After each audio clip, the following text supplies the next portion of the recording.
I think if you take most creative people who are successful, they're kind of a combination of ego that wants to do something big, bold, important, famous, and insecurity, which means, shit, I don't think I'm good enough. I think I'm fooling everybody here. They're going to be onto me at one of these days. So it's almost like everything you look at fails a little bit, because you look at it and you say, that's not as good as it needs to be. Somebody else could do better than that.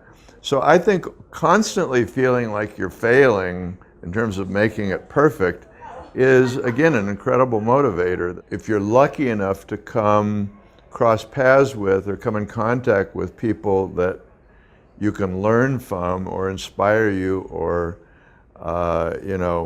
give you a push in the right direction, you're very lucky. Kind of the caliber of mentors that you have in your life might have to do with kind of the serendipity of it, whether you become a huge success or just a moderate success. And when I finally said, hey, I can turn this graphic talent into maybe a job, maybe into a profession, I discovered this place called Chiat Day that was being born in Los Angeles out of kind of the creative revolution in New York. And here's this guy called Jay Chiat, who's as obsessive as they get, as insecure as they get, as demanding as they get, basically believing nothing is good enough, nothing is perfect, nothing is done, and kind of heaped that burden onto me. You want to be any good, you got to try and prove to Jay you're any good.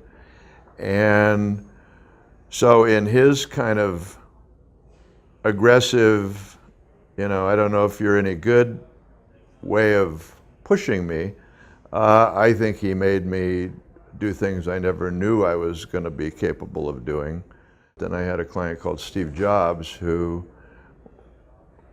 by his perfectionism, by his demands, by his obsession with doing things great, again, another mentor that pushed me to do things and try and accomplish things that I never maybe would have even attempted without being pushed in that way.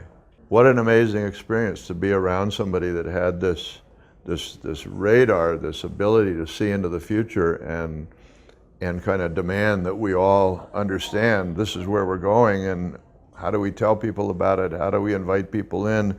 How do we make sure everybody's as excited as we are about what the future looks like?